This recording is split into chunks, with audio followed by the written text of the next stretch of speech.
한국사태 정학재단 이사장 허성광입니다. 오늘 단기 4354년 그 개천절을 맞이해서 이렇게 초청해 주셔가지고 말씀을 드릴 수 있는 기회를 주셔서 대단히 고맙습니다. 오늘 제가 그 말씀을 드리고자 하는 것은 이 현대사회에 있어서 이 개천절이 과연 우리에게 어떤 의미를 가지고 있느냐, 여기에 대해서 좀 말씀을 드리고자 합니다. 여러분 아시다시피 개천절은 국가 기원절입니다. 우리 국가가 기원한 날을 기념하는 날이다. 그래서 국가 기원절인데, 이것을 국가 기원절로 정한 것은 대일항쟁기에 상해 임시정부 의정원에서 결정했던 것입니다. 그러다가 이제 광복되고 난 다음에 정식 이제 국가 기념일이 되었고, 우리나라 국가 기념일 중에서 가장 큰 기념일입니다. 큰 기념일입니다. 그래서 대대적으로 행사도 하고 해야 되는데 아직까지는 인식들이 좀 부족한 거 아닌가 싶어서 조금은 아쉽게 생각을 합니다. 그런데 이제 사실 국가 기원절 이러면은 다른 나라의 경우는 보면은 혁명 기념일, 무슨 독립 기념일, 뭐 이렇게 해서 대부분 기념을 하고 있습니다. 그런데 터키 같은 경우는 보면은 이 551년, 서기 551년 그 몽골 초원에서 이 돌골족들이 돌골 제국을 건설을 합니다. 돌골 제1제국 건설한 그 해를 기념한 국가 기원절을 하고 있는데, 아마 대체로 이것을 빼면은 우리의 국가 기원절이 세계에서 가장 오래된 국가 기원절이다 라고 이야기를 할 수가 있을 겁니다. 근데 이제 개천이란 말을 우리가 더듬어 올라가 보면은 이 선도사서에 나와 있기로는 신시개천 이렇게 시작을 합니다. 아시다시피 신시는 대략 지금부터 한 5,700년쯤 안 될까요? 5,700년 전에 시작이 된 건데, 환웅천왕이 이제 배달국을 개청한 것을 이제 신시개천 이렇게 이야기를 했지요. 이 개천이라는 것은 이 하늘이 열린다는 뜻이지 않습니까? 그래서 이제 우리가 잠깐 생각해 볼까, 오늘 개천절을 맞이해서 왜 국가 기념일이 하늘이 열린 날, 개천으로 이렇게 명명을 했는가? 이거 저는 굉장히 중요한 의미가 있다고 생각을 합니다. 굉장히 중요한 의미가 있습니다.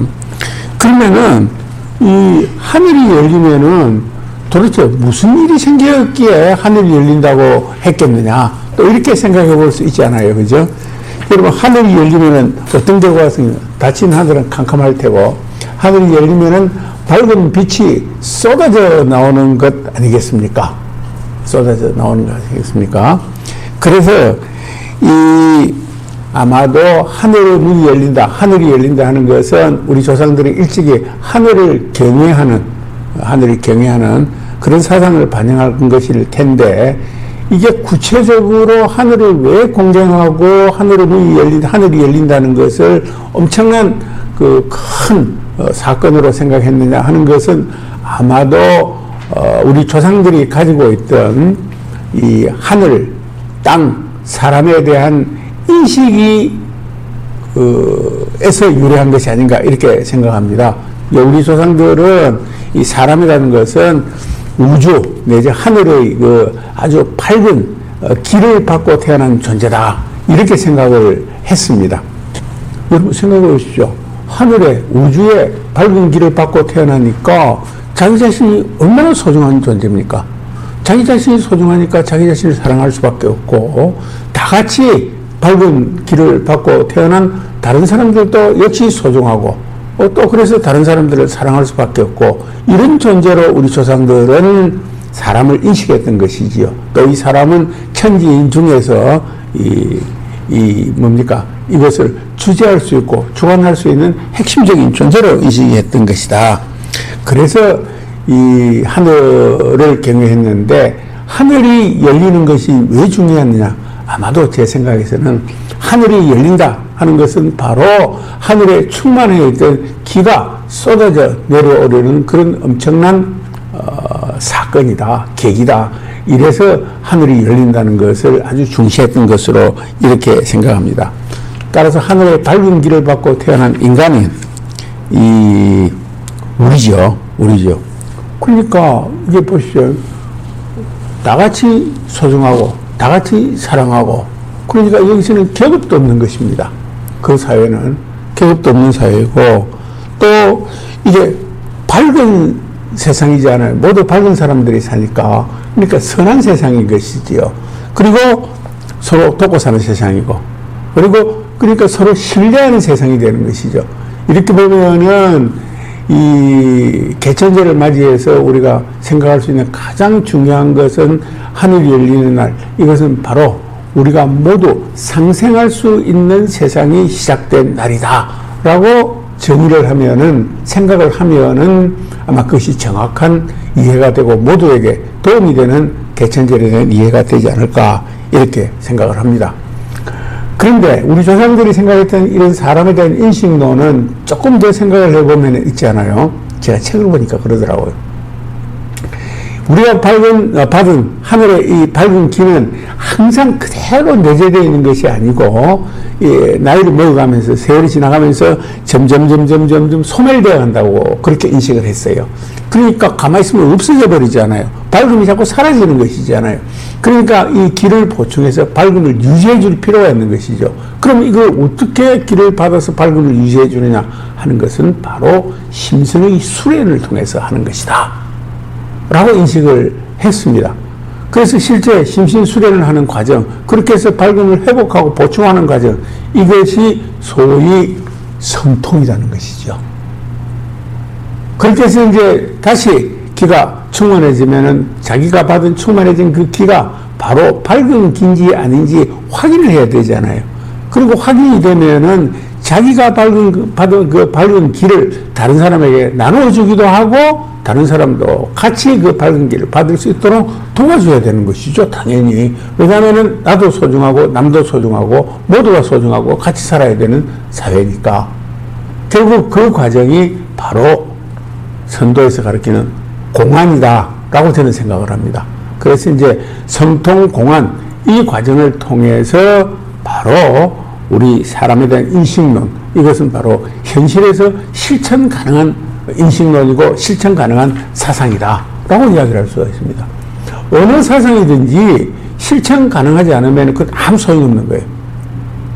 그런 의미에서 우리 조상들이 비록 5,000년 또는 6,000년 전에 시작했던 이 사상은, 선도 사상은 바로 실천 가능한 사상이다 하는 것이고, 그 구체적인 구현은 바로 서로가 같이 사는 상생의 사회를 지향하는 것이고, 그 상생의 사회를 지향하는 그 과정이 바로 성통공안이고, 성통공안한 결과로 나타나는 구체적인 행동들이 바로 우리가 잘 아는 홍익인간이다.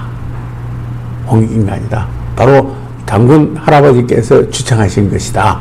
그래서 홍익인간, 상생의 사회가 열리는, 모든 사람이 성통공안으로 가는 길, 이것을 제시해 주는 것이 바로 하늘이 열리는 일이다 라고 이해를 하시면은 아마도 개천절에 대한 의미를 제대로 이해하는 것 아니겠는가, 이렇게 생각을 합니다.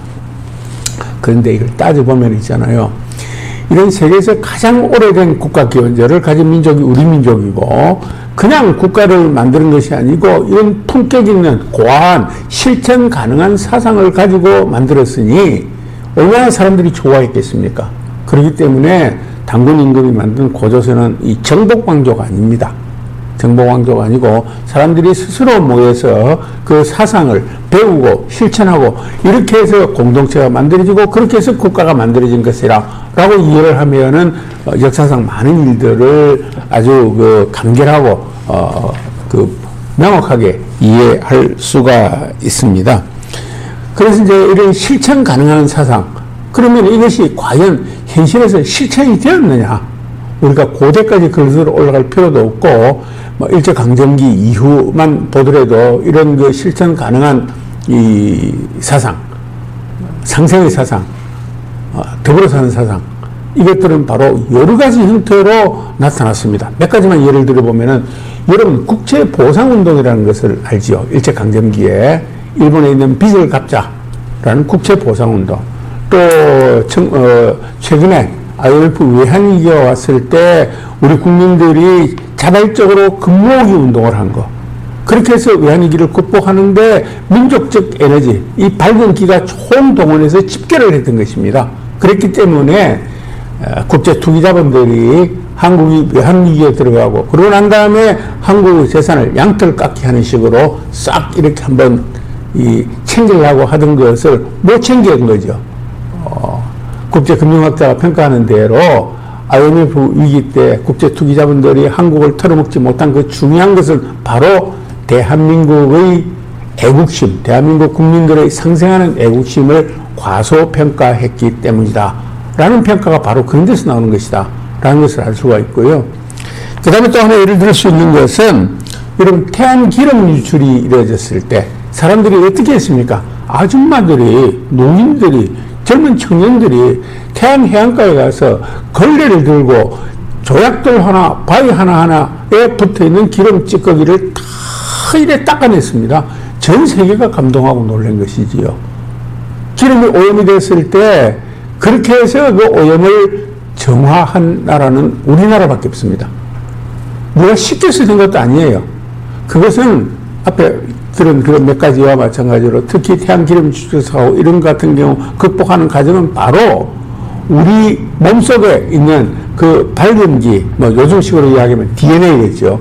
그것들이 면면이 켜켜이 쌓여 있다가 발현된 과정이 바로 그거다 하는 것이죠. 그것이 바로 홍익인간 정신인 것입니다. 뭐 뿐만 아니라 조선시대까지 거슬러 올라가면은 우리 민족 내부에 끊임없이 계속되어 왔던 두레 또는 개, 조선은 개의 천국입니다. 개의 천국. 서로 똑같이 사는 개의 천국. 그것이 그냥 된 것이 아니고 바로 상생의 정신. 나도 이롭고 남도 이롭고 같이 사는 정신. 이 홍익인간 정신을 구체적으로 발현하고 실천한 형태가 바로 두레와 개다 라는 것을 이야기를 할 수가 있습니다.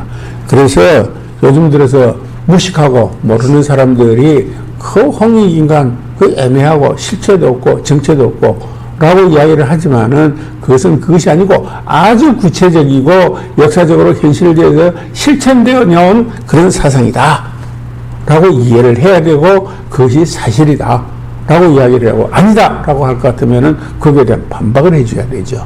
아직 반박하는 사람은 없거든요. 그래서 이제 아주 중요한 거다라는 것을 말씀을 드리고요. 그 다음에 이제 이 홍익인간의 사상, 우리 선도 사상, 이 선도 사상이 현대적 의미로 이렇게 생각을 해볼 때, 또 뭐 역사적으로 거슬러 오더라도 마찬가지지만은 이것이 많은 사상이 아니고, 인류 역사 이래 종교라든가 이 세상을 살아가는 우주론이라든가 사상이라든가 이것을 모두 포괄하는 사상이 저는 선도 사상이라고 생각을 합니다. 제가 깊은 공부는 안 했지만은, 보면은, 예를 들면, 최치원의 난낭비 서문 같은 거 보면은, 우리에게는 현무한 도가 있는데, 그것은 유불선을 모두 아우르는 도다. 유불선을 어떻게 아울렀느냐? 그러고 막상 물어보면은, 별로 답변을 잘 못하는데, 제가 이게 우연한 기회에 좀 들여다볼 기회가 있어서 봤더니, 이 유교가 우리 선도 사상에 확실히 포함되어 있다 하는 증거를 한 가지만 말씀드리면은 유학이 지향하는 가장 큰 목표가 수기치인입니다. 자기 자신을 갈고 닦아서 사람을 잘 다스리는 것이 유학이 하는 목표인데 이게 수기하고 치인하는 것이 얼마나 어렵습니까? 여기에 대해서는 유학의 여러 경전에서 다양한 형태로 설명을 하고 있는데 이 다산 정약용 선생이 주석을担난 것 보면은 수기라는 것은 나를 선하게 하는 것이고 치인이라는 것은 바로 애인, 사람을 사랑하는 것이라는 것이죠. 그래서 수기치인을 다른 말로 표시하면은 애인인 것입니다. 다산의 표현대로. 저는 거기에 완벽하게 동의를 하는데 여러분, 자기 자신을 선하게 한다는 것이 뭐예요? 자기 내면에 밝음을 키우는 겁니다. 밝은 사람은 선한 것입니다. 그래서 이것은 소위 선도에서 이야기하는 소위 성통의 다름이 아닌 과정이에요. 사람을 사랑하는 것, 그것은 바로 공안의 과정과 다름이 아닌 것입니다. 따라서 수기치인은 우리 선도의 입장에서 보면은, 홍익의 입장에서 보면은 바로 성통공안이라는 것입니다. 따라서 유학의 최고의 가치는 바로 선도사상에 포함이 되는 것이다 라고 이야기를 할 수 있고, 깊이 알지는 못하지만은 불교 같은 경우에도 보면은 삼불사상이라는 게 있어요. 삼불사상. 예를 들어서 뭐 법신불, 그 다음에 음신불, 그 다음에 보신불 이렇게 나오잖아요.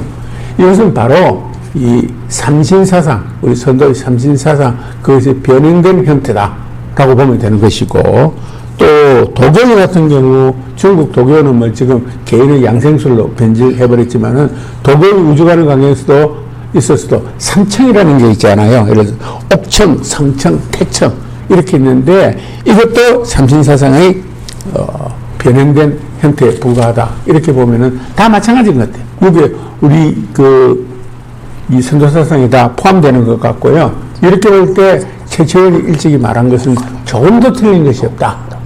조금도 틀린 것이 없다. 라고 이야기를 하고요. 이런 면에서 본다면은, 어쩌면은 기독교도 마찬가지일 겁니다. 내 이웃을 사랑하라. 그것이 바로 상생의 본질 아닙니까? 아무리 세계 기독교가 광범하게 확산되고 많은 사람들이 믿고 있지만은 이웃을 사랑하지 않는 데에서 오는 그 모든 폐해들이 기독교가 저지른 폐해들입니다. 30년 종교전쟁을 비롯해서 어쩌면 종교전쟁에서 죽은 사람들이 질병으로 죽은 사람들보다 훨씬 많다. 이런 이야기도 하잖아요. 그래서 이제 그것을 제대로 실천 못했지만은 기독교의 내 이웃을 사랑하는 그 한 가지만 보더라도 그것은 바로 상생의 정신에 기반하고 있다.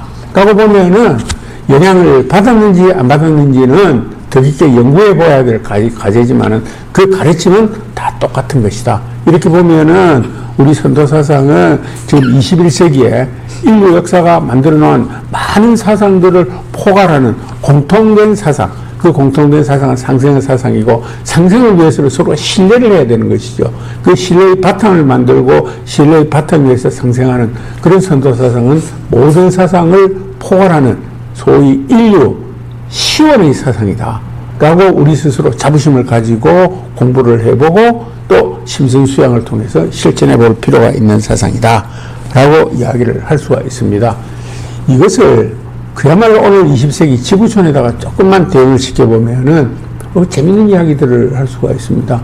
마치 우리 당군 할아버지께서 이 4,300년 후에 이 세상에서 일어날 일을 마치 예상했던 것처럼 이런 상생의 정신을 다 이야기를 해놓으신 거예요.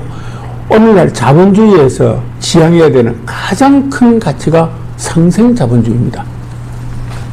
상생자본주의. 더불어 같이 사는 자본주의. 그 최고의 화두입니다. 그래서 우리나라 국가기관으로 동반성장위원회라는 것이 있어요. 예를 들면 우리나라뿐만 아니고 다른 나라도 다 마찬가지인 것입니다.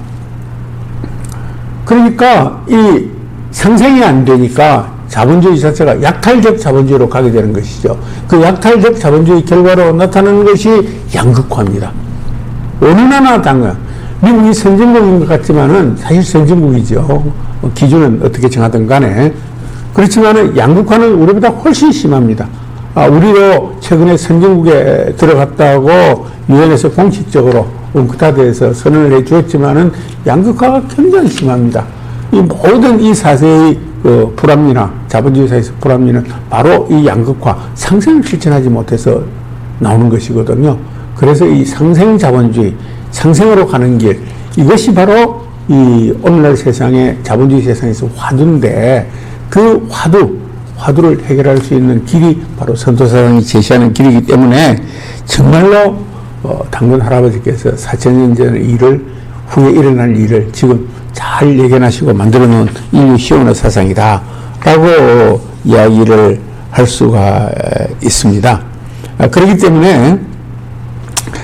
때문에 이 홍익정신, 홍익인간 이것은 실천 가능한 사상이고 그 핵심은 상생이고 그 다음에 실천 가능한 것은 바로 심신수양을 통해서 수련을 통해서 성통하고 공안하는 과정이고 그리고 이것은 우리가 만들어내는 사상이고 세계에서 가장 오래된 사상이고 그리고 지금 현대사회에 나와 있는 모든 사상들을 포괄하는 원조 사상이 인류 시온의 사상이다 하는 것이고 그렇기 때문에 오늘 이 개천절을 맞이해서 아마도 우리가 해야 될 일들은 이 상생의 정신, 선도사상을 적극적으로 교육하고 보급하고 실천해서 그런 선도사상으로 무장한 많은 사람들을 길러내고 또 그 사람들이 이 사회에서 리더가 되어서 그런 정신에서 중요한 의사결정을 하고 이렇게 해서 나갈 때 우리 국군이 융성할 것이다.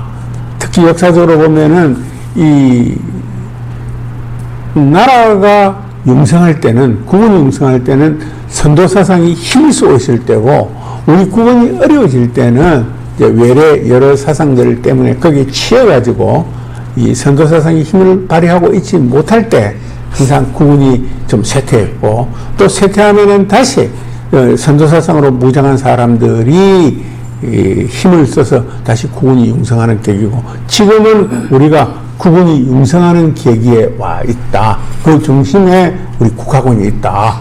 이렇게 생각하는 것이 여러분들이 일을 해 나가고 봉사하는데 기본 자세가 될 수 있을 것이다 라고 생각하면서 오늘 개천절 의미를 되새겨 보았습니다. 감사합니다. 네, 스스로 밝아지는 성통 그리고 나도 좋고 남도 좋고 모두가 좋게 하는 공환 그래서 진정으로 홍익인간의 의미를 깊이 전해주시고 현재 자본주의, 물질주의 양극화시대에서 상생의 자본주의를 깊은 의미로 알려주신 나라의 큰 어르신의 마음을 전해주신 허성관 이사장님께 진심으로 감사드립니다. 큰 박수 보내주시기 바랍니다. 감사합니다.